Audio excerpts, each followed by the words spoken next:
நீங்கள் பார்த்துக் கொண்டிருப்பது நியூஸ் 21 செய்திகள். தமிழ்நாடு செய்திகளை உடனுக்குடன் தெரிந்து கொள்ள நியூஸ் 21 செய்திகளை பாருங்கள். உண்மை, உழைப்பு, உயர்வு. கரூர் கொளித்தலையில் தாய்ப்பூச திருவிழாவில் இறுதி நிகழ்ச்சியாக சோமகஸ்கந்தர் சுவாமிகள் விளையாட்டு நிகழ்ச்சி நடைபெற்றது.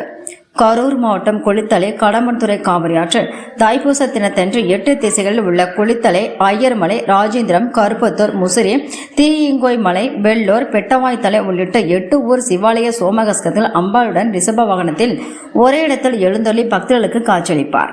நேற்று மாலை சுவாமிகள் சந்திப்பு நிகழ்ச்சியும் சூல அஸ்திர தேவர் தீர்த்தவாரி நிகழ்ச்சியும் நடைபெற்றது. அதனைத் தொடர்ந்து ஒரே இடத்தில் சோமகஸ்கந்தர் அம்பாளுடன் ரிஷப வாகனத்தில் எழுந்தொள்ளி பக்தர்களுக்கு காட்சியளித்தனர். இதில் கொளித்தலை மற்றும் திருச்சி மாவட்டத்தை சேர்ந்த பல்லாயிரக்கணக்கான பக்தர்கள் சுவாமி தரிசனம் செய்து வழிபட்டனர். 2ஆம் நாளான இன்று சுவாமிகள் விளையாட்டு நிகழ்ச்சி நடைபெற்றது. 8 ஊர் சுவாமிகள் தீபாராதனையுடன் திருவிழாவில் விடைபெற்று தங்களது கோயிலுக்கு திரும்பினர்.